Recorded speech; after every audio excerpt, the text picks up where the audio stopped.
कौन कहता है कि सिलेक्शन नहीं होता। एक बार तो प्लेटफॉर्म पधारो यारो। साथियों, प्लेटफॉर्म के मंच से मैं एसएन सर आप सभी के लिए पटवारी एग्जाम और वीडियो एग्जाम में पूछे जाने वाले प्रमुख महत्वपूर्ण इंडिया ज्योग्राफी के प्रश्नों पर क्लास लेके आ रहा हूँ।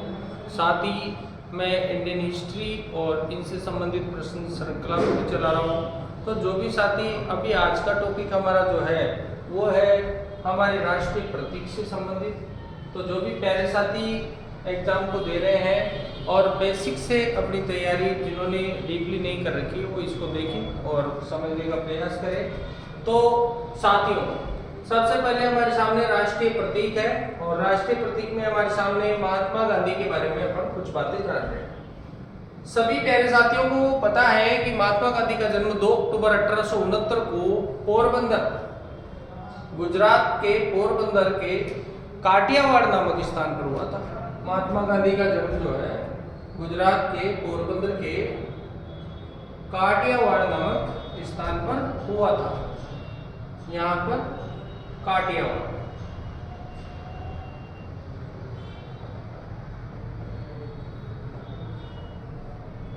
इन्होंने इंग्लैंड से वकालत की परीक्षा पास करी और 1893 में यह भारत और अफ्रीकी अश्वेत लोगों के लिए अत्याचारों के विरोध में आए और रंगभेद की नीति का इन्होंने आंदोलन चलाया। उसके विरोध में महात्मा गांधी जी अफ्रीका में फिनिक्स आश्रम इन्होंने बनाया था और भारत में साबरमती आश्रम इनका था।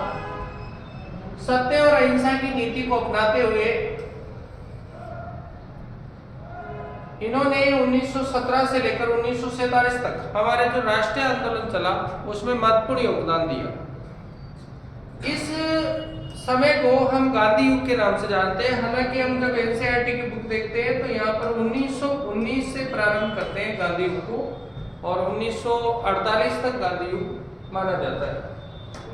सुभाष चंद्र बोस, नेताजी सुभाष चंद्र बोस के द्वारा इनको राष्ट्रपिता के नाम से संबोधित किया गया। महात्मा गांधी, रविंद्रनाथ टैगोर जी के द्वारा इन्हें महात्मा कहा गया।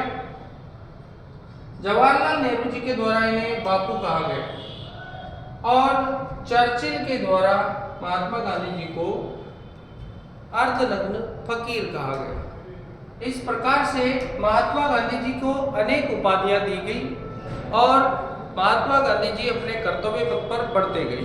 सबसे बड़ा था इनका मार्ग जो कि सत्य और अहिंसा पर टिका हुआ था। इनके अनुसार सत्याग्रह से सब कुछ किया जाना संभव था और इन्होंने अपने भारत में सत्याग्रह का प्रयोग चंपारण सत्याग्रह से शुरू किया था। 1917 में महात्मा गांधी जी के द्वारा चंपारण में सत्याग्रह किया गया था। उसके बाद 1918 में खेड़ा में सत्याग्रह हुआ और 1918 में ही अहमदाबाद मिल मजदूर आंदोलन किया गया। उसके बाद महात्मा गांधी जी ने हमारे यहाँ पर 3 बड़े राष्ट्रीय आंदोलन किए जिसमें असहयोग आंदोलन, सविनय अवज्ञा आंदोलन, भारत छोड़ो आंदोलन महत्वपूर्ण है। साथियों, महात्मा गांधी जी के द्वारा अनेक समझौते किए गए जैसे गांधी इरविन पैक्ट, जैसे पूना पैक्ट, जैसे कि गांधीदास पैक्ट। ऐसे प्रसिद्ध समझौते हुए। गांधी जी के द्वारा 11 सूत्री मांगे प्रदर्शित की गई थी किंतु उन्हें अंग्रेजों ने नहीं माना था और यहाँ पर गांधी जी ने गोलमेज सम्मेलन में भी भाग लिया था। तो महात्मा गांधी को राष्ट्रपिता हम कहते हैं। भारत के राष्ट्रपिता कौन है? महात्मा गांधी है। लेकिन ये राष्ट्रपिता जो उद्घोषणा है ये सबसे पहले किसके द्वारा की गई थी?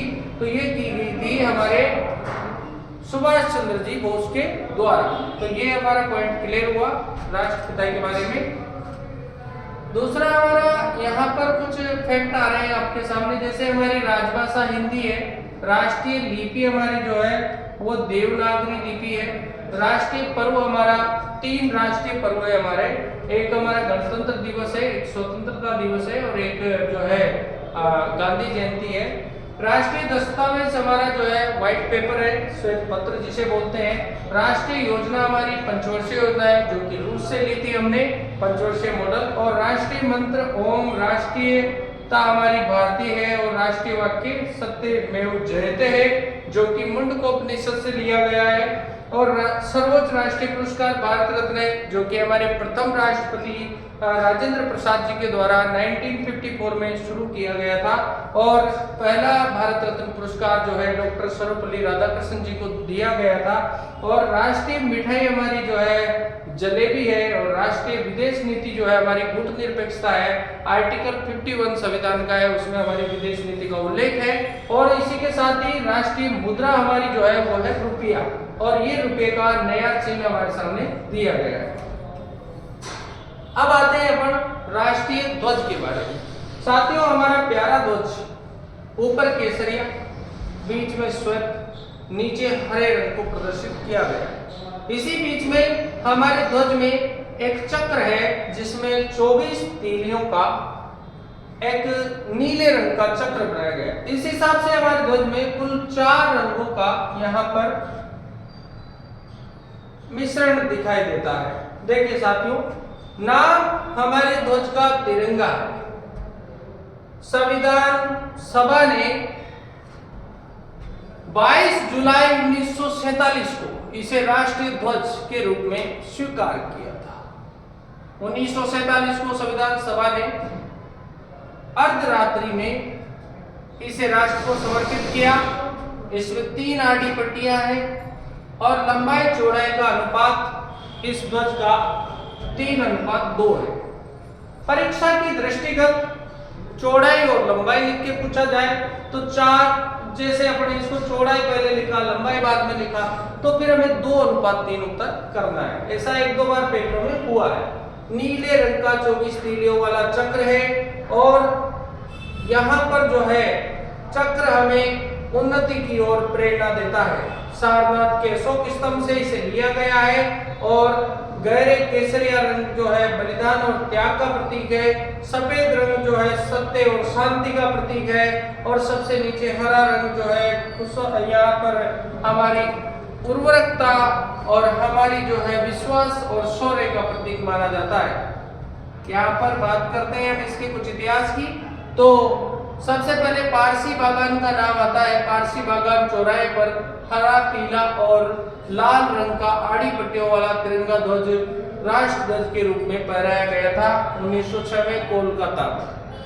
1907 में जर्मनी के स्टुटगार्ट में कांग्रेस सम्मेलन में मैडम बीकाजी कामा, जिन्हें हम राष्ट्रीय आंदोलन की मदर कहते हैं, इनके द्वारा ध्वज फहराया गया था। आजादी के बाद विदेशी जमीन पर पहली बार ऑस्ट्रेलिया में ध्वज फहराया गया था, और यहाँ पर 1953 में माउंट एवरेस्ट पर तेंजिंग नोर्गे और एडमंड हिलेरी के द्वारा ध्वज फहराया गया। 1971 में अमेरिका के अपोलो 15 नामक यान से हमारे भारत का राष्ट्रीय ध्वज सबसे पहले अंतरिक्ष में फहराया गया।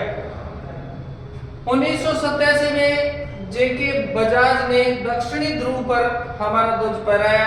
1996 में उत्तरी ध्रुव पर संजय थॉपर ने हमारा ध्वज फहराया, और 1984 में प्रथम अंतरिक्ष यात्री राकेश शर्मा, जो भारत के पहले अंतरिक्ष यात्री हैं, उनके द्वारा राष्ट्रीय ध्वज तिरंगा फहराया गया। 2008 में चांद पर भी भारत ने ध्वज फहरा दिया।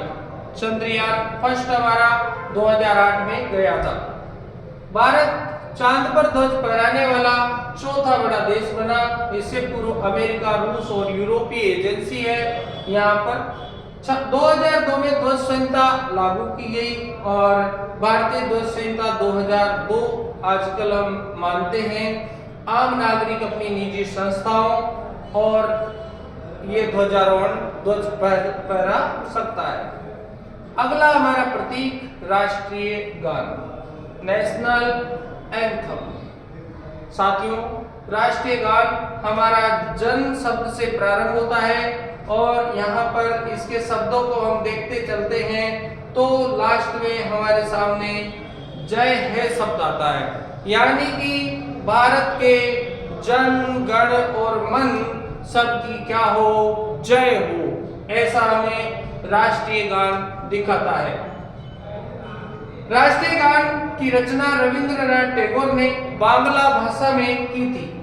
भारतीय संविधान सभा द्वारा 24 जनवरी 1950 को इसे अंगीकृत किया गया। 27 दिसंबर 1911 को राष्ट्रीय कांग्रेस ने कलकत्ता अधिवेशन में इसे गाया और तत्वबोधिनी नामक पत्रिका में इसे छापा गया। उसमें इसका शीर्षक था भारत भाग्य विधाता। राष्ट्रगान में कुल 13 पंक्तियां हैं। 13 के पहाड़े को बोले तो 26 और 52, 4 बार में 52 आता है। इसे 52 सेकंड में गाया जाता है। संविधान रविंद्रनाथ टैगोर ने राष्ट्रगान का अंग्रेजी में अनुवाद 1919 में मॉर्निंग सॉन्ग ऑफ इंडिया शीर्षक से किया। गुरुदेव रविंद्रनाथ टैगोर ने बांग्लादेश का राष्ट्रगान भी आमार सोनार बांग्ला की रचना की। 15 नवंबर 2010 को दूरसंचार विभाग ने अपनी एक विज्ञप्ति के द्वारा राष्ट्रगान को कॉलर ट्यून नहीं बनाने का निर्देश दिया। 2011 में जनगण मन अधिनायक के 100 वर्ष पूरे हुए। इस प्रकार से हमारे राष्ट्रगान की महत्वपूर्ण बातें आपके सामने प्रदर्शित हुई। अगला आता है हमारा राष्ट्रीय गीत। साथियों, वंदे मातरम हमारा प्यारा राष्ट्रीय गीत है। इस वंदे मातरम गीत की रचना हमारे कवि बंकिम चंद्र चटर्जी के द्वारा 1874 में की गई थी।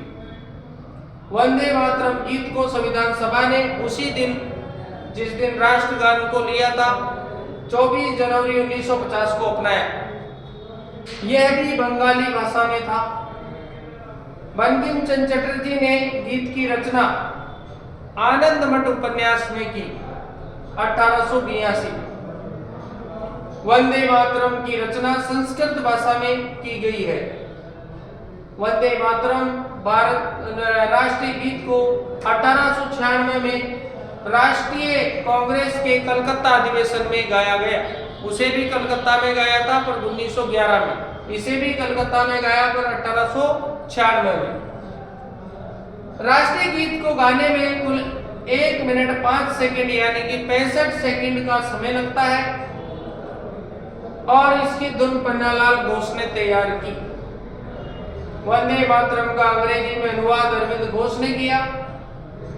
इसका उर्दू में अनुवाद आरिफ मोहम्मद ने किया। 1927 में फांसी पर फंदे झूलते हुए अशफाकुल्ला खान वो भी इस गीत को गा रहे थे। तो ये था हमारा वंदे मातरम। अगली बात करेंगे हम, यहाँ पर थोड़ी सी 2 बातें और हैं। 1949 में मास्टर कृष्ण राव ने राष्ट्रीय गान को बैंड पर बजाने की धुन तैयार की, जिसके निर्देशक गणपत सिंह थे। बीबीसी वर्ल्ड सर्विस द्वारा 2003 में अंतर्राष्ट्रीय सर्वे में वंदे मातरम को विश्व के 10 राष्ट्रगीतों में दूसरे स्थान पर रखा गया। पहला नाम आयरलैंड का था, आयरलैंड के गीत का था। आता है हमारे सामने राष्ट्रीय चिन्ह। हमारा प्यारा सा राष्ट्रीय चिन्ह अशोक स्तंभ। यह सारनाथ का राष्ट्रीय चिन्ह है, सारनाथ से लिया गया है। और 2 दिन बाद राष्ट्रगीत और राष्ट्रगान 24 जनवरी को और ये अशोक स्तंभ 26 जनवरी को चिन्ह के रूप में स्वीकार किया गया। इसमें 4 शेर एक दूसरे की तरफ पीठ सटाए हुए बैठे हैं। 4 शेर एक बैकग्राउंड में, 4 शेर पीठ सटाए हुए बैठे हैं। नीचे की ओर पट्टी में एक चक्र है, ये चक्र है। दाएं ओर एक सांड, बाएं ओर एक घोड़ा अंकित है और देवनागरी लिपि में सत्यमेव जयते भी लिखा हुआ है, जिसे मुंडकोपनिषद से लिया गया है। राष्ट्रीय चिन्ह में दर्शाए गए पशुओं में घोड़ा शक्ति का प्रतीक है, परिश्रम का प्रतीक है, गतिशीलता का प्रतीक।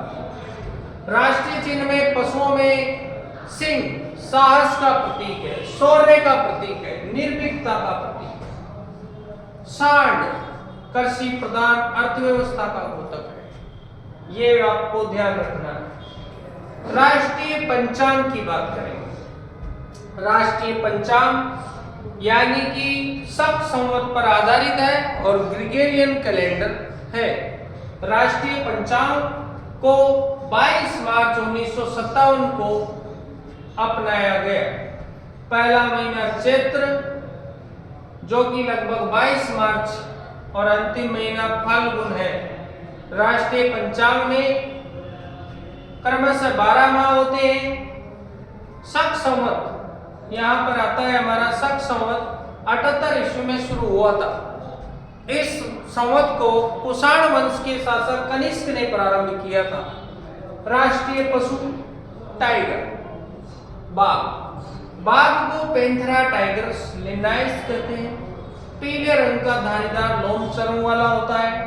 8 प्रजातियां भारत में इसकी पाई जाती है। हमने रॉयल बंगाल टाइगर को राष्ट्रीय पशु बनाया। 1972 में बाघ को राष्ट्रीय पशु का दर्जा दिया गया। इससे पहले हमारा राष्ट्रीय पशु शेर था। शालीनता, दृढ़ता, फुर्ती और अपार शक्ति के कारण राष्ट्रीय पशु कहलाने का गौरव इसे हासिल हुआ। नेक्स्ट पॉइंट, देश में बाघों की घटती संख्या को देखते हुए 1973 में प्रोजेक्ट टाइगर शुरू किया गया। हमारे देश में अब बाघ परियोजनाओं की संख्या 58 हो चुकी है। मैसूर के शासक टीपू सुल्तान, जिनका प्रतीक भी बाघ था, बाघ परियोजनाओं का 39 की जगह हम यहाँ बदल के क्या कर देंगे, यहाँ पर 58 कर देंगे। केवल गुजरात में सिंह, इसलिए सिंह को राष्ट्रीय पशु का दर्जा वापस ले लिया गया। और ये शेर जो है भारत का राष्ट्रीय पशु पहले था, बाद में क्या बना दिया गया, बाघ। अगला आता है हमारा राष्ट्रीय पशु के बाद राष्ट्रीय पक्षी पीकॉक, मोर।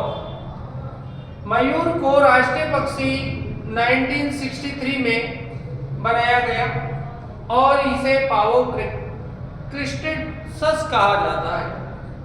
हंस के आकार का इसमें रंग बिरंगे पक्षी और गर्दन, आंख के नीचे सफेद निशान, सिर पर पंख और आकार की कलंगी होती है। यहाँ पर मादा मयूर का रंग भूरा और मादा मयूर की अपेक्षा नर मयूर अधिक सुंदर होता है। यहाँ पर जस्ट ऑपोजिट है। नर मयूर अपने पंखों को फैलाकर नृत्य में भी बड़ा ही आकर्षक होता है, यानी कि जो डांस करता है ज्यादातर वो करता है नर मयूर। वन्य जीव अधिनियम 1972 के तहत इसको पूर्ण दर्जा प्राप्त है। सिकंदर मान इसकी सुंदरता से प्रभावित हुआ और भारत विजय की निशानी को लेकर के, मोर को लेकर के अपने साथ गया था।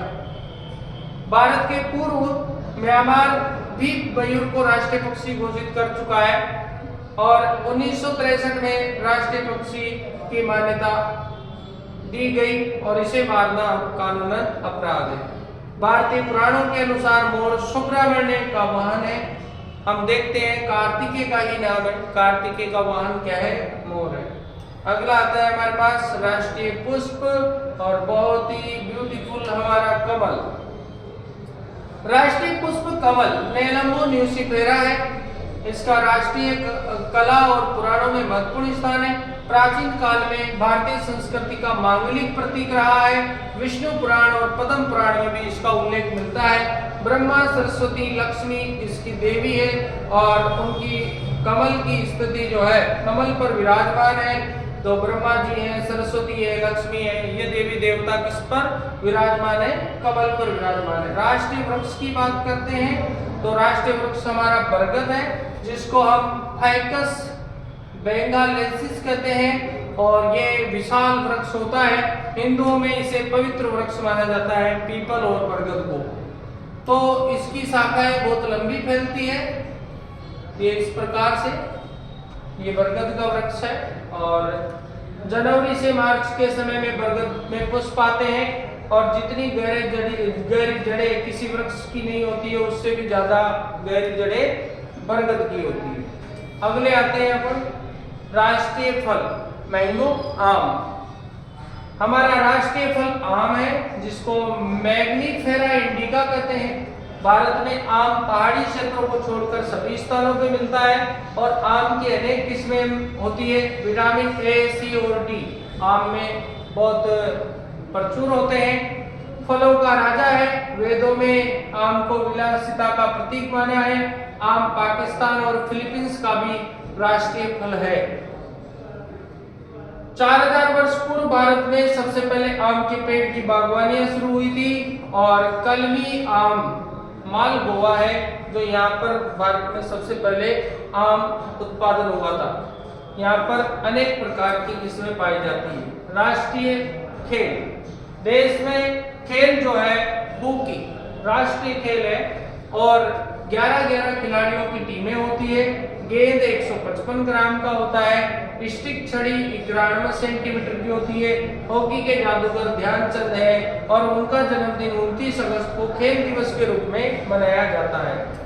भारत में ओलंपिक हॉकी में 8 बार स्वर्ण पदक जीते हैं। 1928 में एम्स्टर्डम ओलंपिक में भारत ने नीदरलैंड को 3-0 से हराकर पहला स्वर्ण पदक जीता था। इसके बाद 1956 में तक लगातार 6 स्वर्ण पदक भारत ने जीते। 1964 से 1980 में 2 स्वर्ण पदक भारत ने जीते। हॉकी इंडिया ने 23 जुलाई 2009 को लोगो नया जारी किया है जो आपके सामने है और उसमें 24 हॉकी स्टिकें दिखाई गई है। राष्ट्रीय नदी मां गंगा, देखिए हमारी राष्ट्रीय नदी मदर गंगा है और 2008 में इसे राष्ट्रीय नदी घोषित किया गया है। ये गंगोत्री के गोमुख से निकलती है और 2500 किलोमीटर देश की सबसे लंबी नदी है। बहुत सारी इसकी सहायक नदियां हैं, यमुना, सोन, टोंस, पुनपुन, गोमती, घाघरा, गंडक, कोसी, महानंदा। ये इसकी गंगा मां की सहायक नदियां हैं। उत्तराखंड, उत्तर प्रदेश, बिहार, झारखंड, पश्चिम बंगाल आदि राज्यों से होते हुए बांग्लादेश में प्रवेश करती है और बंगाल की खाड़ी में जाती है। गंगा नदी को प्रदूषण से बचाने के लिए गंगा बेसिन प्राधिकरण का गठन किया गया है। अगला है राष्ट्रीय जलीय जीव। राष्ट्रीय जलीय जीव हमारा डॉल्फिन है और 2010 में डॉल्फिन को राष्ट्रीय जलीय जीव घोषित किया गया। केंद्र सरकार ने गंगा में डॉल्फिन की संख्या बढ़ाने के लिए प्रोजेक्ट डॉल्फिन शुरू किया गया। प्रोजेक्ट टाइगर की तरह ही प्रोजेक्ट डॉल्फिन शुरू किया गया। विश्व के ताजे पानी में डॉल्फिन पाई जाती है। गंगा और चंबल, इसके अलावा सिंधु, फूला और बाजी और यहाँ पर अमेजन नदी में बोटो नाम से इसे जाना जाता है। यानी कि सिंधु में इसको फूला कहते हैं, यांगसी नदी में इसको बाजी कहते हैं और ब्राजील में इसको बोटो के नाम से जाना जाता है। ये दृष्टिहीन होती है, आंखों में लेंस नहीं होते हैं और लंबाई जो है मादा की अधिक होती है। डॉल्फिन का उल्लेख महाभारत में मिलता है, साथ ही बाबर नामक ग्रंथ में भी प्राप्त होता है। राष्ट्रीय मुद्रा, प्रतीक चिन्ह रुपया, नया लोगो है। 15 जुलाई 2010 को देवनागरी लिपि में आर को मिलाकर के बनाया गया। राष्ट्रीय मुद्रा विश्व की 5वीं ऐसी मुद्रा है जिसका अलग पहचान है और अमेरिकी डॉलर, पाउंड एंड यूरो इसके तहत अपने जो है राष्ट्रीय रुपया है और इसका उद्देश्य है इस चिन्ह बनाने का कि हमारी मुद्रा को भी अंतरराष्ट्रीय दर्जा प्राप्त हो। इस प्रकार से डिजाइनर उदय कुमार है, उन्होंने इसको डिजाइन किया है और यहाँ पर ये जो रेखा काटती है जो तिरंगे का प्रतिनिधित्व करती है, इसका मतलब होता है समानता। भारत में रुपये का जो चिन्ह है ये काटती हुई रेखा, इसका प्रतीक क्या है? इसका मतलब होता है समानता। उसके बाद में आते हैं राष्ट्रीय स्मारक इंडिया गेट। साथियों, इंडिया गेट दिल्ली में है और गेटवे ऑफ इंडिया मुंबई को कहते हैं। इंडिया गेट भारत का राष्ट्रीय स्मारक है, नेशनल मूवमेंट, और ये सबसे बड़े युद्ध स्मारक है। इंडिया गेट देश की राजधानी दिल्ली में स्थित है और यहाँ पर 90,000 सैनिकों की याद में ये 1931 में तैयार कर दिया गया था। प्रथम विश्व युद्ध, अफगान युद्ध में जो सैनिक लड़े थे उनकी याद में ये बनाया गया। 1921 में ड्यूक ऑफ कराट ने इसे युद्ध स्मारक की नींव रखी और एडविन लुटियंस ने इसे तैयार किया। India get all India war memorial कहा जाता था।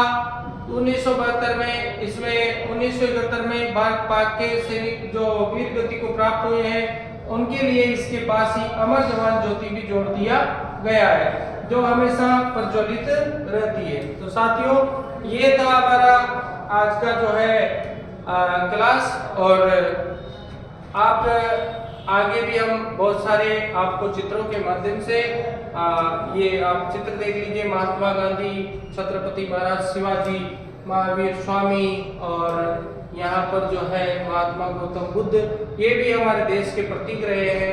इधर अकबर है, इधर से हमारे पास जो है मेवाड़ में महाराणा प्रताप, पोरबंदर के महात्मा गांधी, तो ये रायगढ़ से थे शिवाजी छत्रपति महाराज। तो आज की हमारी क्लास यहाँ समाप्त होती है। आप अगर हमारे कोटा क्षेत्र से बिलोंग करते हैं तो आप लोग आ सकते हैं platform classes Deendayal park 12 offline, या फिर आप प्लेटफॉर्म क्लासेज का ऑनलाइन ऐप डाउनलोड कर सकते हैं। उस ऐप पर आपको बहुत सारी क्लासें रिकॉर्डेड फॉर्म में प्राप्त हो जाएगी। बहुत बहुत धन्यवाद कि आप हमारे जैसे व्यक्ति को देखें। धन्यवाद साथियों।